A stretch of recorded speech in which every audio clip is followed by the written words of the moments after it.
E na madrugada de sábado, dia 3 de janeiro, logo após a virada de 2025 para 2026, os Estados Unidos fazem uma operação para prenderem o ditador Nicolás Maduro na Venezuela e o leva preso para os Estados Unidos, onde ele será sujeito a um julgamento em Nova York por seus crimes contra os Estados Unidos. E bom, as opiniões se dividem e canais pequenos como o meu têm que aguardar um pouco para dar uma opinião, algo a respeito. Eu não sou aqui nenhum especialista, não sou chefe de Estado, não sou nenhum militar, não sou nenhum estrategista, mas eu sou um cidadão que acompanha as notícias e isso se relaciona um pouco com a história da igreja. Aí você pode perguntar, mas em que sentido, André? Para que você vai falar sobre política e o que isso tem a ver com a igreja? É muito importante a gente prestar atenção nesses acontecimentos, porque isso revela a ponta do iceberg de tudo que nós estamos para viver, não só no Brasil, mas no mundo, segundo a palavra de Deus. Então fica comigo nesse vídeo, já curte, se inscreva no canal, deixe seu like, você vai entender melhor. Bora pro vídeo. Na versão padrão inglesa, o versículo 29 do capítulo 4 de Marcos diz: mas quando o grão está maduro, então o cefeiro lança a foice, porque já chegou a época da colheita. Brincadeiras à parte, mas muito das coisas que nós estamos vendo na geopolítica mundial, as guerras, a guerra da Rússia contra a Ucrânia, a guerra Israel-Palestina e agora a invasão dos Estados Unidos, não invasão ao país, mas uma invasão para prender um alvo objetivo dos Estados Unidos, que é o ditador Nicolás Maduro, tem muito a ver com a história da igreja e no desenrolar que vai revelar, na verdade, o anticristo. Enquanto muitas pessoas dizem, deixa a política para lá, o que importa é isso, o que importa é a gente estar firme em Jesus, né, continuar nossa caminhada, eu concordo, mas vale também observar para que os apontamentos, não só no livro de Daniel, mas também Jesus nos evangelhos, quando ele fala a respeito da chegada do anticristo e quando começaria então a perseguição à igreja, ele dá sinais textuais que nos mostram que a relação da igreja está intrinsecamente ligada à política e à geopolítica mundial, a relação dos países, do nosso país, do Brasil, com os outros países ao redor do mundo. Então isso é muito importante e nós temos que nos atentar para isso. O fato é que a prisão do Nicolás Maduro dividiu muitas opiniões. Os grandes veículos de mídia se manifestaram, não só nacionalmente, mas internacionalmente, alguns dizendo que foi uma libertação do povo, outros dizendo que foi um ataque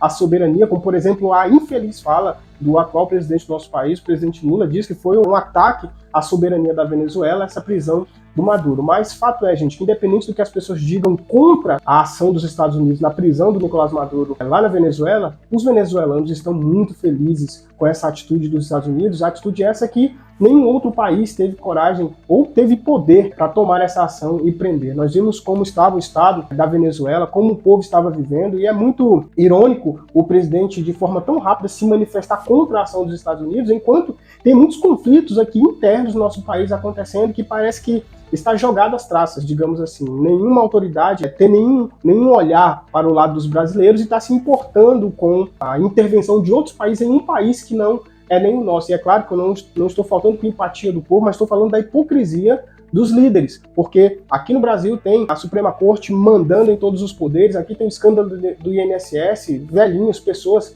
que já trabalharam uma vida e precisam agora ter direito a um pouco de comodidade pelo qual elas trabalharam, e houve uma fraude de bilhões do INSS e ninguém fala nada, mas ele é muito rápido para se pronunciar a respeito da soberania de um país. O que faz a soberania de um país é o povo. Sem o povo não há soberania. O país pode ter máquinas, pode ter um poder bélico, mas quem é que vai manusear esses instrumentos de guerra? É o povo. Quem é que movimenta a economia do país? É o povo. Quem é que traz investimento e sustentabilidade para o país? É o povo. O problema é que o Lula está direcionando essa soberania e monopolizando ela a um só ditador, que no caso é o Nicolás Maduro, e aqui todos sabem, não preciso nem me aprofundar e nem ser um especialista para dizer da relação de décadas que o Brasil tem por meio da presidência com os ditadores da Venezuela. A Venezuela hoje é o país com a maior reserva de petróleo em todo o mundo. Além das terras especiais, exclusivas que a Venezuela tem, as pessoas estão dizendo que os Estados Unidos invadiu porque tem interesse, mas fato é que para o povo nada vale ter um país cheio de riquezas onde toda essa riqueza é voltada para um só homem, é voltado para um só poder. E é muito ruim quando as pessoas colocam essa posição de que a liberdade das pessoas está abaixo das riquezas do país. Fique o povo escravo de um ditador que expôs o seu próprio povo a uma vergonha mundial, expôs o seu próprio povo a uma desumanidade mundial, negando os direitos básicos para a sobrevivência. O salário na Venezuela chegou a $1 por mês, equivalente a R$5. Como uma família se mantém com R$ 5. Você já parou para pensar nisso? Então, quando eles falam isso, parece que a riqueza do país está acima das vidas. A vida é mais importante do que a riqueza. O que adianta ter um país rico se as riquezas desse país é só para suprir o orgulho, a ganância de um só homem ou de um só poder? As pessoas dizem que o Brasil está pobre, vai quebrar, mas isso me lembra o Enéas. Quem não lembra dele quando ele afirmou, se não me engano, no Roda Viva, que o Brasil não é pobre nada, o Brasil é riquíssimo, só que essa riqueza ela é destinada para um poder específico, onde muitos gozam de várias benécias do país, enquanto outros estão na extrema penúria e miséria. Então, isso é um fato, é o que está acontecendo na Venezuela. E por mais que as pessoas tenham opiniões contrárias à invasão dos Estados Unidos para prender o ditador Nicolás Maduro, todos estão felizes pela prisão de Nicolás Maduro, ainda que tenha tido alguns reflexos, como teve morte na invasão, teve acidentalmente, mas teve casas destruídas, mas não foi uma invasão ao país, não houveram mísseis lançados no país, foi um ataque objetivo e prenderam um alvo objetivo, que foi o Nicolás Maduro. Ainda tem gente dizendo que eles querem explorar o petróleo, eles querem tomar o poder, isso é um risco, porque se os Estados Unidos fez isso com a Venezuela, eles podem fazer isso aqui com o Brasil. A realidade é que os senhores da nação estão escravizando a nação. Não só o Nicolás Maduro estava escravizando a nação lá, mas aqui no Brasil também está havendo isso, um extraviamento das riquezas do país, sendo colocadas e desviadas para a mão dos governantes. Isso é um fato que a gente vive. Então, o que é mais chocante, cara, é que, tipo assim, o pessoal prefere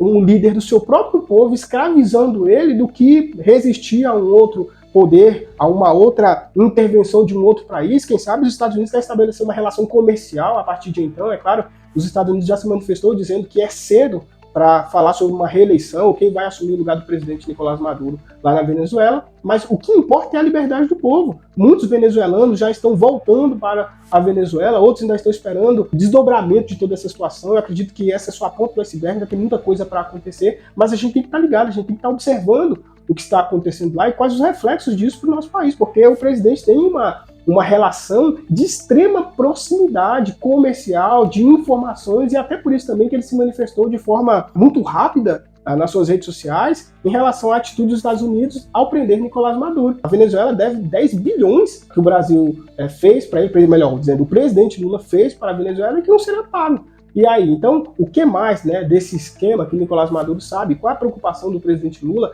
com a prisão do Nicolás Maduro? O que ele guarda? Quais são os segredos dessa relação de décadas entre Brasil e Venezuela? Isso pode pesar, não só para a presidência, não só para o presidente Lula, para o PT, para a esquerda. Olha só essa informação. O fluxo migratório entre Venezuela e Brasil, entre janeiro e agosto de 2024, mais de 60 mil venezuelanos migraram da Venezuela para o Brasil por causa da ditadura de Nicolás Maduro. Chega a 250 pessoas por dia migrando da Venezuela para o Brasil. Fora os outros venezuelanos que estão espalhados por outros países vizinhos, como Chile, Peru, Colômbia. Só aí já ultrapassa mais de 8 milhões de pessoas que saíram da Venezuela por causa da ditadura, por causa da sentença de morte que Nicolás Maduro submeteu ao seu próprio povo. Aí olha para você ver que esquisito. O povo vem da Venezuela para o Brasil, são mais de 60 mil venezuelanos aqui no Brasil. Aí, quando o Nicolás Maduro, ditador, é preso, o Lula se pronuncia, sendo que o seu próprio povo está aqui sendo protegido pelo Brasil e ele está defendendo o cara que maltratava o povo. É uma situação que não tem como se explicar, porque é como se fosse o seguinte: meu amigo é casado lá, ele tem esposa, filhos e uma família. Ele agride a esposa, os filhos, submete eles à fome, não providencia nada, tudo que entra para sua casa ele gasta consigo mesmo, a família está passando fome e recorre a mim. Eu sou o Brasil, eu sou o presidente. Eu acolho eles na minha casa, quando a polícia vai até esse meu amigo para prender ele, eu protejo ele. Sendo que a família desse meu amigo está na minha casa, sendo protegido por mim, eu estou alimentando, cuidando, dando segurança, e eu vou lá e me oponho à família que está comigo para ficar a favor desse meu amigo que a família fugiu dele. A situação que nós temos no Brasil, em relação aos venezuelanos e a proteção do Lula, é isso, porque o Lula está fazendo a defesa de uma pessoa e não do seu povo. O Brasil está afundado em uma dívida fiscal que ultrapassa os 9 trilhões de reais por causa dessa falta de cuidado da presidência com o povo, porque não está interessado no povo. O Lula saiu em defesa do Nicolás Maduro logo de pronto, porque ele também não está preocupado com o povo, ele está preocupado com as suas alianças, ele está preocupado com a monopolização do poder e não com o povo, porque se fosse o povo, ele também estaria feliz e satisfeito. Por quê? Porque a vontade do povo foi feita. E isso é notório com os meios de comunicação que têm feito coberturas do povo venezuelano na rua, comemorando a prisão do ditador Nicolás Maduro. Aí no Brasil, o presidente da República do Brasil vai ficar contra, vai se opor, é um ataque à soberania. E quando a gente olha para tudo isso, as múltiplas opiniões, as perspectivas do como vai ficar agora, quais são os reflexos no Brasil e no mundo, cara, a gente se pergunta, quem é que pode dar jeito? Porque os Estados Unidos é um país de primeiro mundo, é uma potência que se colocam como sendo justiceiros, criam narrativas, invadem outros países, assim como o Império Romano em sua ascensão, os Estados Unidos também se colocam nessa posição, eles criam justificativa para fazer isso. E não dizendo que não seja justo, eu estou dizendo que a intenção por trás disso possa não ser moralmente benigna como nós imaginamos, mas mesmo assim você pode se perguntar, o que pode ser feito agora a partir de então, se todo mundo está interessado no poder, na riqueza, monopolizar as riquezas para si, porque ninguém está interessado no povo. Aí você pode perguntar, qual é a solução, cara? A solução é se firmar com Deus. Por isso que eu disse que esse vídeo tem uma extrema relação com a volta de Cristo, com a igreja, porque Jesus, em Mateus capítulo 24, ele fala sobre os sinais, guerras, rumores de guerras. O que nós estamos vendo é um rumor de guerra. Essa invasão dos Estados Unidos e a opinião internacional, uns dizem que é um ataque à soberania, outros dizem que não, que é perigoso para o país tal, para país A, para país B, o que pode ser descoberto a partir da prisão do Nicolás Maduro, os segredos que ele guarda em relação à geopolítica dos países com a Venezuela, é o prenúncio de uma guerra. Então, quem disse isso? Jesus. Então, o que nós devemos fazer é olhar para o único salvador da humanidade, que é Cristo. Essa relação de poder, dinheiro, política, religião, ela vai caminhar até o fim. Até o fim haverá guerras, é o que nos diz a palavra. Então, nós devemos olhar para aquele que nos sustenta e nos guarda. Você pode estar confortável dizendo assim, mas eu estou de boa, continuo trabalhando, fazendo as minhas coisas. Tinha calma. Quando a economia quebra, os cidadãos não sentem logo de imediato, porque eles já estão acostumados a lutar para sobreviver. A massa camponesa, dos que plantam, dos que cultivam para manter um país, que somos nós, demora a chegar a isso. Por quê? Porque a nossa realidade é essa de trabalho duro, de, correr atrás para sustentar sua casa e sua família. Quem percebe isso primeiramente são os empresários, são as empresas. Então, em última análise, nesse sentido, a notícia para quem chega é para o pobre, a empresa tendo que cortar funcionários, tendo que cortar gastos, dando baixa fiscal do país. Muitas empresas e empresários já saíram do Brasil, estão atuando em outros países, porque ficou perigoso. A relação econômica no Brasil, sustentável, está muito incerta. Mas as pessoas que estão trabalhando, não, eu estou tranquilo, estou trabalhando, ainda não chegou em mim. Mas vai chegar. Então, diante de tudo isso, diante de todo esse cenário, nós precisamos nos firmar como igreja, entendendo que tudo que está acontecendo está dentro de um plano permissivo e escatológico. Jesus disse, passarão céus e terra, mas a minha palavra não há de passar. Todas essas coisas vão se cumprir. Então é preciso vir, sim, a instabilidade, a crise mundial, a crise geopolítica, a falta de acordo das relações internacionais entre os países, para que então a palavra de Deus se cumpra. O nosso dever é permanecer fiel, pregando o evangelho, dizendo estes sinais apontam para a volta de Cristo. Então eu espero que você tenha gostado desse vídeo. Deixe o seu like, deixe o seu comentário aqui. O que você acha dessa prisão de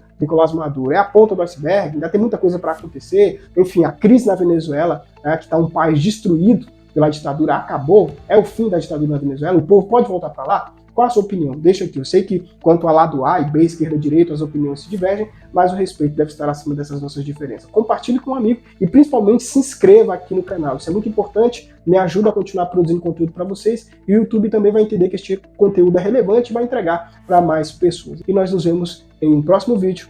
Até lá!